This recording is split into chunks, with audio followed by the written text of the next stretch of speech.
नमस्कार आप सभी को। आज हम बात करेंगे प्रिंसिपल ऑफ मैनेजमेंट प्रबंध के सिद्धांत के बारे में। सबसे पहले हम जानेंगे ये होता क्या है, इसके अर्थ को देखते हैं।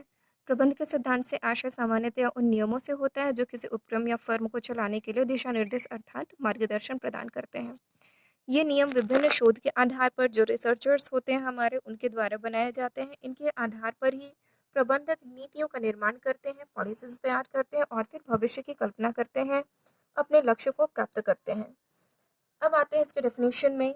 हेनरी फेयोल कहते हैं, प्रबंध के सिद्धांत स्थिर नहीं होते अपितु लोचपूर्ण होते हैं, जिनका प्रयोग बदलती परिस्थितियों को ध्यान में रख करके किया जाना चाहिए। इनकी प्रकृति क्या होती है? प्रकृति को आप विशेषता भी कह सकते हैं। पहली है सार्वभौमिकता, फिर सामान्य मार्गदर्शन, गतिशीलता, लोचशीलता, अनिश्चितता। ये निश्चित नहीं होते, अनिश्चित होते हैं। अभ्यास एवं शोध द्वारा निर्मित, मानव व्यवहार से प्रभावित, और फिर लास्ट है सिद्धांत नीतियों से भिन्न। अब हम इन्हें डिटेल में देखते हैं। पहला सार्वभौमिकता। सार्वभौमिक होने का अर्थ है सभी जगह व्याप्त होना। आप इसे हर जगह यूज कर सकते हो, यूटिलाइज करके अपने उद्देश्य को, अपने लक्ष्य को प्राप्त कर सकते हो। प्रबंध के सिद्धांतों को सभी प्रकार के संगठनों एवं संस्थानों में अपनाया जा सकता है, चाहे आपका वो व्यावसायिक हो, गैर व्यावसायिक संस्थान हो, किसी भी तरह का संस्थान, फर्म क्यों ना हो। परिस्थितियों के अनुरूप थोड़ा बहुत परिवर्तन करके इसे सभी देशों में भी अपनाया जा सकता है। इस प्रकार प्रबंध के सिद्धांत क्या होते हैं? सार्वभौमिक होते हैं। अगला है सामान्य मार्गदर्शन। प्रबंध के सिद्धांत जो प्रबंधक होते हैं उन्हें उन्हें सामान्य दिशा निर्देश प्रदान करते हैं, उन्हें सामान्य रूप से मार्गदर्शन प्रदान करने का काम करते हैं। ये सिद्धांत उपक्रम या फर्म को लक्ष्य की प्राप्ति हेतु दिशा निर्देश प्रदान करते हैं। इन सिद्धांतों के द्वारा प्रेषित मार्ग पर चलकर प्रबंधक अपने फर्म के उद्देश्यों को, उनके लक्ष्यों को शीघ्रता से प्राप्त कर सकता है। अगला है गतिशीलता। प्रबंध के सिद्धांत स्थिर नहीं होते बल्कि गतिशील होते हैं, मीन्स डायनेमिक होते हैं। टाइम टू टाइम जो भी रिसर्चर्स के द्वारा नए नए नियम सिद्धांत लाए जाते हैं, उनके अकॉर्डिंग इनमें समावेश करके, समायोजन करके चेंजेस लाया जा सकता है, उनका इसमें समावेश किया जा सकता है। अर्थात समय, परिस्थिति, आवश्यकता के अनुरूप इसमें परिवर्तन एवं संशोधन किया जा सकता है। नवीन शोधों के परिणाम स्वरूप इनमें परिवर्तन लाए जा सकते हैं, ये संभव होता है। अगला है लोचशीलता, फ्लेक्सिबिलिटी।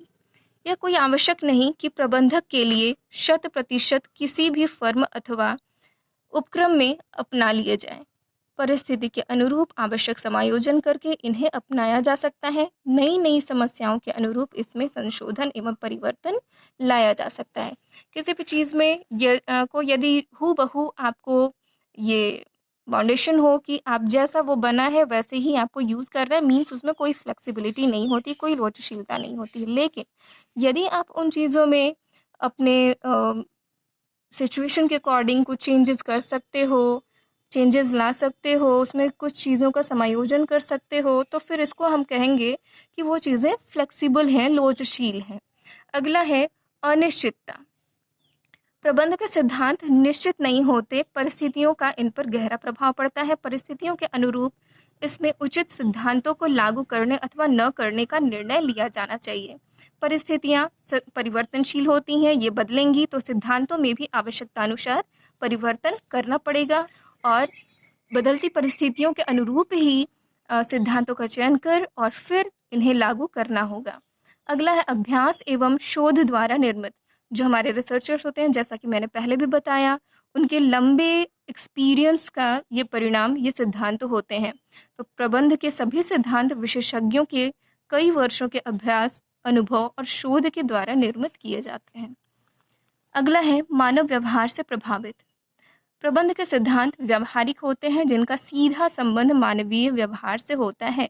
इनका उद्देश्य ही होता है मानव व्यवहार को प्रभावित करना, और मानव व्यवहार भी इन सिद्धांतों को प्रभावित करते हैं। मानव व्यवहार को ध्यान में रख कर के ही ये सिद्धांत निर्मित किए जाते हैं। अगला है सिद्धांत नीतियों से भिन्न होते हैं। नीतियाँ क्या होती हैं? जो पॉलिसीज, जो स्ट्रैटेजीज होती हैं, जो प्रबंधक के द्वारा तैयार की जाती हैं उनके फर्म के लक्ष्यों को प्राप्त करने के लिए। तो ये जो नीतियाँ होती हैं और जो सिद्धांत होते हैं, जो रिसर्चर्स के द्वारा तैयार किए जाते हैं, उनके द्वारा लाए जाते हैं, दोनों में डिफरेंसेस होते हैं। सिद्धांत और नीतियाँ एक दूसरे से भिन्न होती हैं। सिद्धांत अनुभव, शोध एवं परीक्षण के आधार पर प्रबंधकों को लक्ष्य प्राप्ति हेतु दिशा निर्देश प्रदान करते हैं, जबकि नीतियों का निर्माण संस्थाओं द्वारा संस्था के कर्मचारियों के लिए मार्गदर्शन हेतु तैयार किए जाते हैं। ये नीतियाँ सिद्धांतों के आधार पर ही निर्धारित की जाती हैं। तो दोस्तों, आज हमने जाना कि प्रबंध के सिद्धांत क्या होते हैं, इसका डेफिनेशन क्या होता है, जो कि हेनरी फेयोल ने दिया था। बहुत ही अच्छी डेफिनेशन है ये, आप इसे बहुत ही सरलता से, बहुत ही आसानी से याद कर सकते हैं। और फिर हमने जाना कि प्रबंध के सिद्धांत की प्रकृति कैसी होती है। किसी भी सिद्धांत को लागू करने से पहले उसकी प्रकृति को जानना कि बहुत ही आवश्यक होता है। बिना उसकी प्रकृति को जाने आप एक प्रबंधक होकर के जो भी सिद्धांत होते हैं प्रबंध के, आप उन्हें कहीं भी आँख बंद करके लागू नहीं कर सकते। आपको उसे अच्छी तरह से समझना ज़रूरी होता है। तो हमने आज इसकी प्रकृति को भी जाना, बहुत ही सरल शब्दों में, बहुत ही सहज तरीके से जाना। अगर आपको ये वीडियो अच्छा लगा तो लाइक करें, सब्सक्राइब करें, और यदि आपको किसी भी तरह की कमी लगी, किसी भी तरह का प्रॉब्लम हुआ, तो आप कमेंट बॉक्स में ज़रूर लिखें। धन्यवाद।